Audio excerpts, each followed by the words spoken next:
Does the value train of Golgari Midrange ever stop? Hey Dragonauts, Flame here, tapping out to talk about Golgari Midrange from USG Delivery. And just like I'm tapping out, you should tap that subscribe button to stay updated on all the new decks coming out for the Wilds of Eldraine, standard best of 3 meta. And with that, let's get into what makes Golgari Midrange so strong, because this is a value-oriented deck, bringing in some of the new cards from Wilds of Eldraine. Starting off here, Blossoming Tortoise, the 4-mana 3/3, that when it enters in or attacks, mill 3 cards and you can turn a land from your graveyard to the battlefield tapped. In addition, land activate abilities cost 1 less, and land creatures get +1/+1. What is great about Blossoming Tortoise in this list is the recurring usage of the new card Restless Cottage, which is an animating land. This turns into a 4/4 after paying 4. When it attacks, you can exile a creature card, a card from a graveyard, and you get to make a food token. So value in graveyard removal, creating a food for life gain, plus pushing in for damage. In addition, if the cottage just happens to die, the Blossoming Tortoise on either ETB or attack is just able to bring the cottage back, so it's recurring. With that too, the value engine doesn't even stop there. In some of the new adventure cards that come out in the new set, I mean, we've got Virtue of Persistence here. You can either play this as the Lock 1 Scorn, giving a creature -3/-3 and gaining 2 life, or Virtue of Persistence. So at the beginning of your upkeep, you can return a target creature from the graveyard onto the battlefield under your control. Basically, every turn you get a free creature coming back, one of your own for more value, or if your opponent has some great choices, stealing directly from them. Pair that together with cards like the Mosswood Dreadknight, a recurring card advantage engine, either progressing damage as a 3/2 attacker with trample, or letting you draw a card and lose a life. And the best part is, if it dies as a creature, you can just recast the adventure next turn. As long as you do that, it's just going to keep coming back and back. This package of adventures is extremely strong, and we want to maximize that to the best here. So we are actually playing in also the Sentinel of Lost Lore in this list. This gives us the advantage of returning a card we have with adventure and exile back to our hand.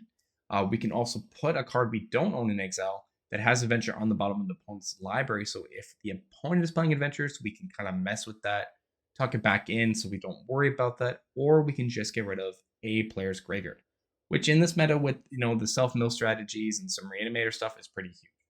But the value of just re-adding an adventure back to our hand and recasting the adventure again, absolutely great. So extra card draw or extra removal at our grasp, or in the case of our last adventure card, the Gumdrop Poisoner, getting a food token. And with all the life gain we've got going on with these foods between the Gumdrop Poisoner, the Restless Cottage, we're going to do our best to take advantage of the actual creature's ETB, where when it enters the battlefield, a creature is going to get -X/-X, where X is the amount of life we've gained this turn. So eat a couple foods, suddenly something is getting a -6/-6. Now, pairing that whole adventure package together, we still have some of the great resources that Black and Green have had for a while now. I mean, in Golgari, we get access to Terra Sunder, a fantastic enchantment and artifact.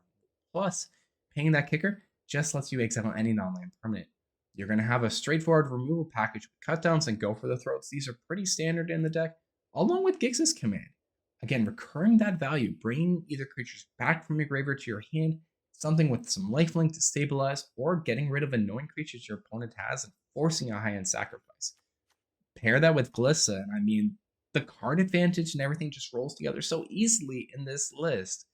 And we do have a one-of copy of Tenacious Underdog, because why wouldn't I want like a 4th Mosswood Dreadknight at this point, right? Honestly, the deck brings together such strong capabilities. It is super sweet to play. Now let's touch on the sideboard though, right? We got some good value going in the sideboard. Duress is coming in. This is great against mid-range and control matches.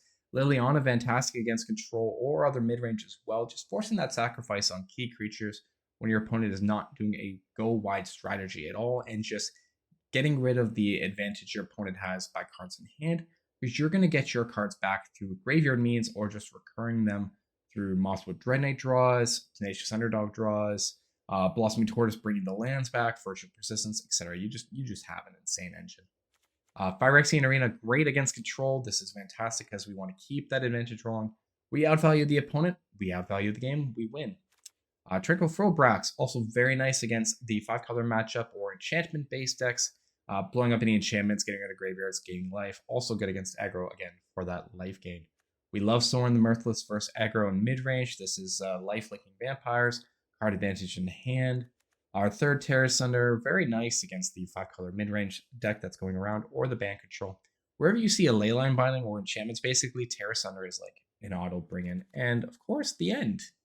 And I've been very impressed with the end. I don't see it as much as I thought I would anymore. But honestly, just having the ability to exile a creature or planeswalker and get rid of all copies of it has been huge. Like, getting rid of Atraxa, getting rid of a Sheoldred. Your opponent's win condition is basically taken out. But anyways, Dragonauts, that is Golgari Midrange from USG Delivery. Please enjoy the game. We'll grab the play. Why the heck is that? Whatever, alright. We'll keep. I'm gonna question it. I don't know what this amazing graphical update is, but okay. Sure.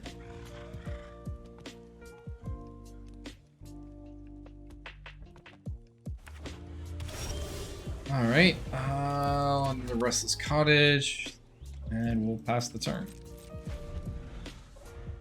So I'm either up against, I was going to say Esper or Domain. I am definitely up against Esper.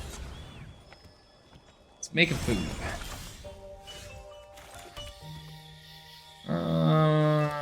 I'll go for Glissa. This is probably a make disappear.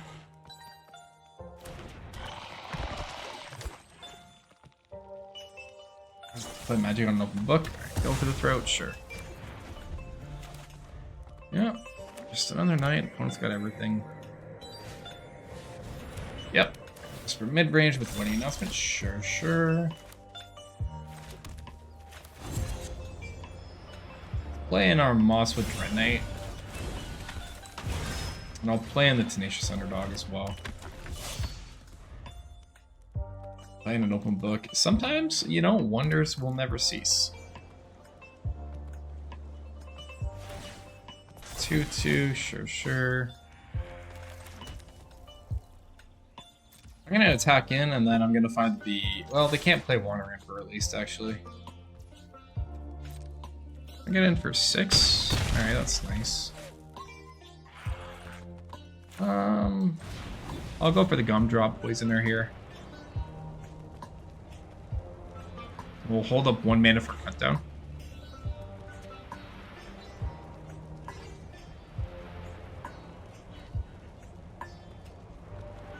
Venture, there's the make disappear, yep. Add a feeling, we'll pass the turn. I'm gonna try to save the cut down for the Restless from the opponent here.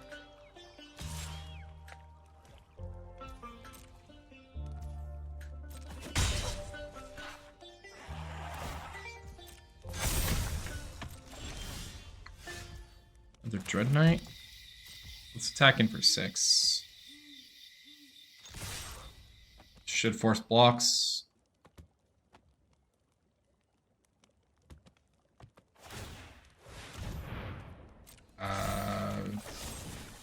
Frick, I can't cut it down, seriously? Right, because of the stupid wedding announcement. Oh, that's annoying. That's annoying.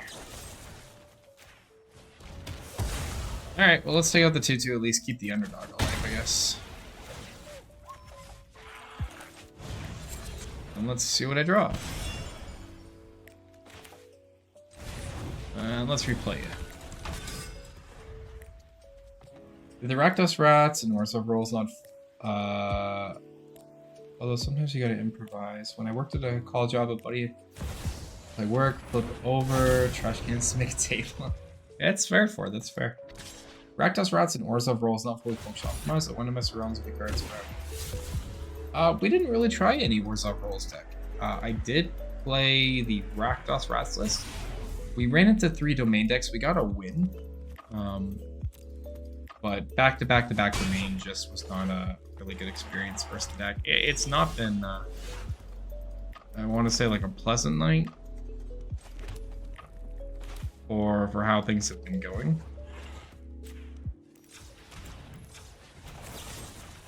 I'm going to use the Go for the Throat main phase on the Rafine here.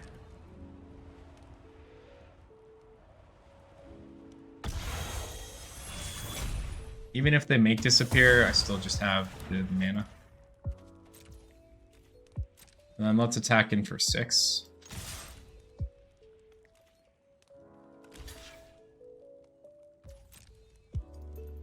Alright, get them down to 11.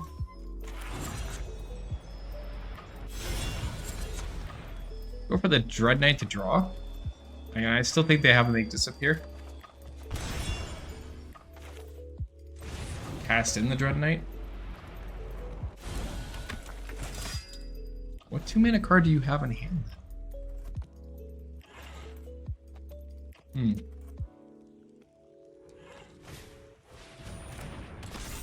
Then it gives a 3/4 is not kind. I cannot get through that.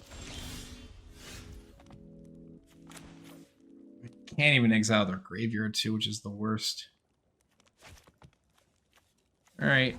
Well, let's go ahead and head up at this one of Restless Cottage here.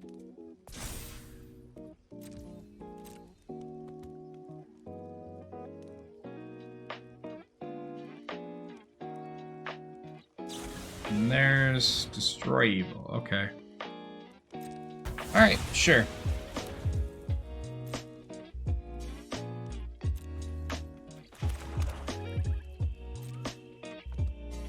Cards for 3-color deck? That's fair. I mean, 3-color mana bases are the biggest pain for a 3-color deck. Otherwise, usually making the deck itself isn't bad. It's the land base for sure, though.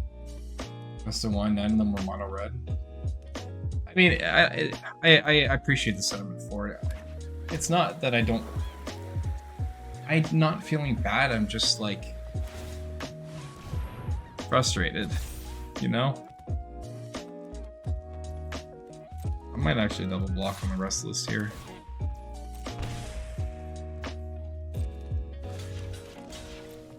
Yeah, I'll go for the double block.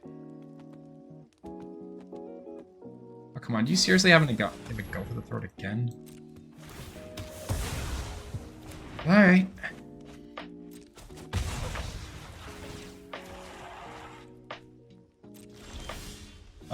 Is Dennick preventing the target? Sorry, hey, what's going on, Trepid? How you doing? It's fine if you hit a player, then made them guard. I gotta reread it. No, anything that targets in the graveyard, Dennick provides. So anything that's there can't be the target of spells or abilities. So any stuff. Burnout, not really nominate. It's just been a rough night. That's all.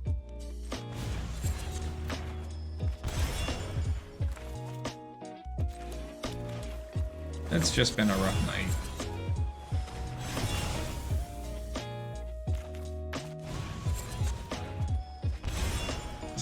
Another Dreadknight.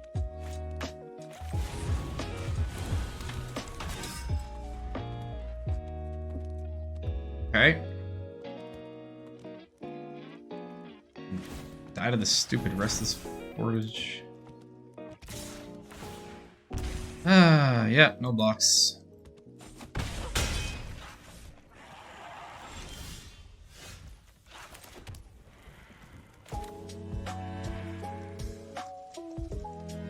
Really just love to exile that graveyard, but I can't. I think I just have to play out blockers. Actually, I can bounce the Virtue Persistence back to my hand.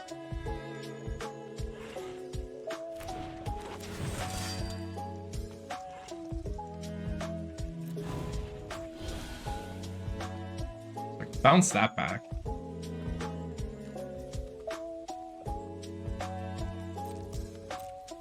I can still heal with the food and start putting it with my Restless Cottage at least. So maybe we have some comeback methods here. And if they try to attack in the Restless...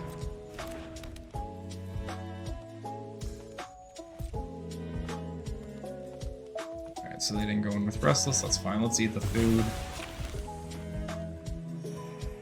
Mono red, mono white, pretty much why I've given up the standard. I mean, that's fair for it. Oh, Boseiju, that's actually perfect. Alright. We're gonna Virtue of Persistence. I did it in this order. Because if they had the counterspell, then at least, like, you know, I'd know. But this takes care of the Denic.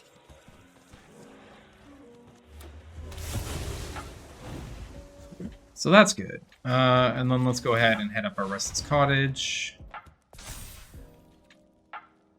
We're going to attack in with everything here. Bother with the go for the throats.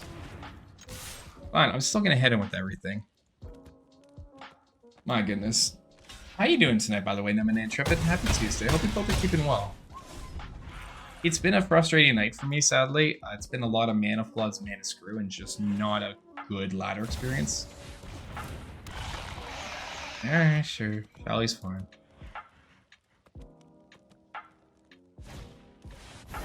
And playing Denic. Let's draw. Oh, Gix's command. Sack and plus.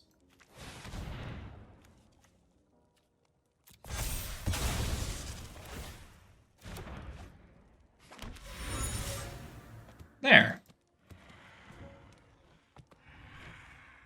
I love jank, and I know I will lose a decent amount with jank, but I want to see what dumb things I can do. I mean, that's fair, Ford. That's absolutely fair. This is lethal. 5, 6, 9. So we get to go to game 2 at least. Alright, there. Esper Midrange. The end is pretty strong. I'm probably going to bring in the throwbacks because they're playing Wedding Announcement. I want to keep the Virtue. But maybe Virtue is only a 2. I'll definitely keep Gix's command. Cut my Sentinel down to 3. Cut a Gumdrop to 2. I'm going to cut the 1 of Tenacious Underdog in this one. Yeah, so for game 2, I'm going to bring in Tranquil Throwback in the end. The end is just going to let me get rid of either Sheoldred or Rafine as we see them for that deck. Throwback's going to let me help to answer the Wedding Announcements or get rid of their graveyard while Denic's sitting in there. And I can partner that with my Terra Center and better answer Wedding Announcements. So let's go ahead and get into game 2. We're going to take the play. Go for the Throat, Mosswood. The hand's actually pretty good. We're missing a third land would have been great, but I do at least get a draw with the Dreadknight. I'll keep. Mulligan to 6, sure. Not much I can do but a cut down, but playing the land.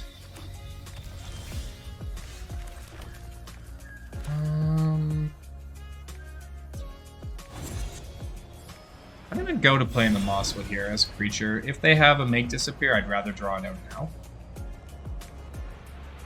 Especially because I don't want my removal getting countered with how many cards they have left in hand.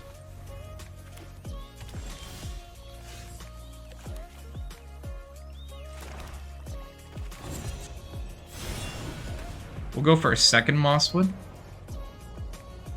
See if we draw out another counterspell. Alright, 2 Make Disappears gone. That probably means there shouldn't be a third, and if we draw a land, we can play our Tortoise. But I'm gonna... I didn't hit the land, so I can only play in Glissa. Which looks like they have a go for throat. Opponent's just got a hand of removal. Yikes.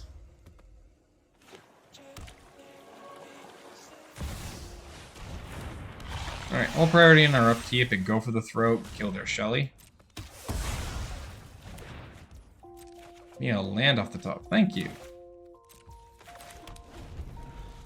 Alright. We have a Gix's command if we hit another land.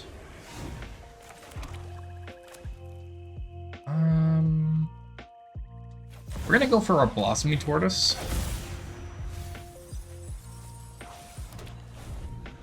And I can start accelerating my mana drop. Get my lands hitting. We can always do the Restless Cottage next turn to get to Shelly before attacking Numa. Is a thing. We're just gonna cut down the 1/1. I want to push in the damage.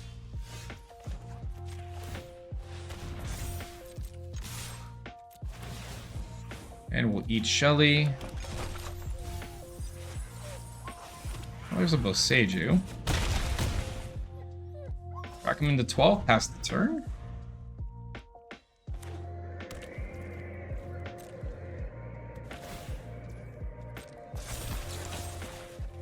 Can I cut down the 1/1 again?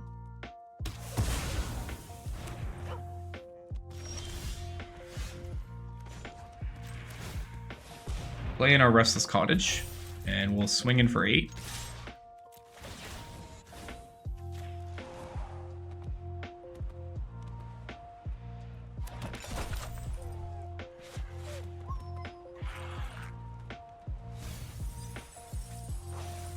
We'll grab a Restless Cottage.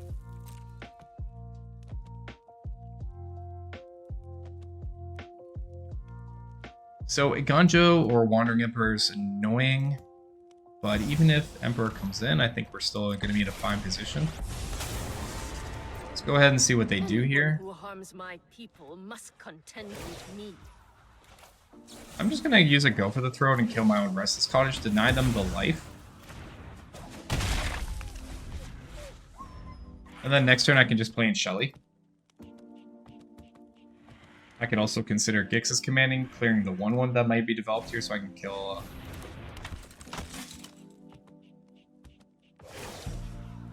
Yeah, I think I'm going to Gix's command. Strike fast and strike hard.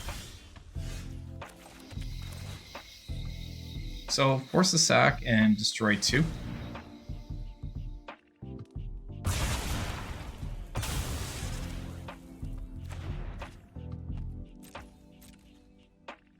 Now our Tortoise can kill the Wandering Emperor.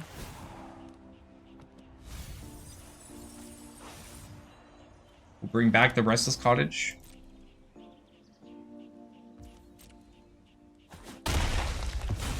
Wandering Emperor is gone. Opponent only has 1 card in hand. No creatures on board.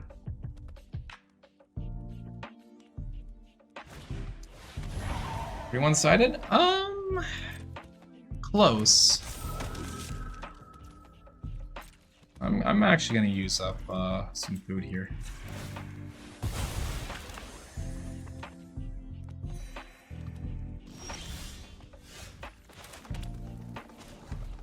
We'll go ahead and crew up a Restless Cottage. Might as well actually just crew up both, don't I? Yeah, I should just do both here. This is just game. Eat the Emperor, eat a Make disappear. And then we mill a few more cards. Grab a Deathcap Blade.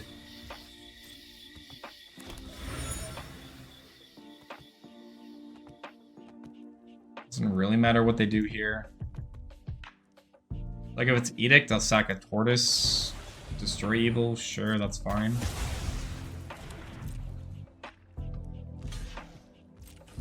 That's fine. So they go down to 4. Dennick's gone. 1 card in hand. 1 extra draw. So they'll have 3 total. I don't see the comeback myself.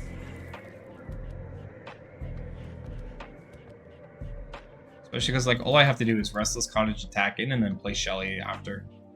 Force them to use their removal and answers on the cottage. And then have Shelly as the backup play.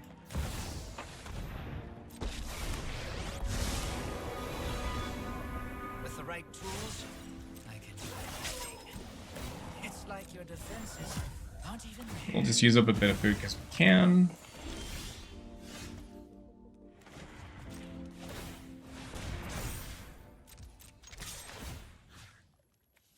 Eat the Destroy Evil. Force the block. Did I just punt and miss a game-winning move? I did, actually, yes. I could have ate a food, and then I could have played in the Gumdrop Poisoner. So, I did miss finishing this game 1 turn early. It's probably because of a result of how this night has gone for me, but there we go, there's the game. Now this is a juicy secret. Alright. Are we back to Plat 2? Hey Dragons, thank you so much for sticking around to the end of the video. It's always appreciated. Hope you enjoy and hope to see you next time. Keep believing. I'll see you then.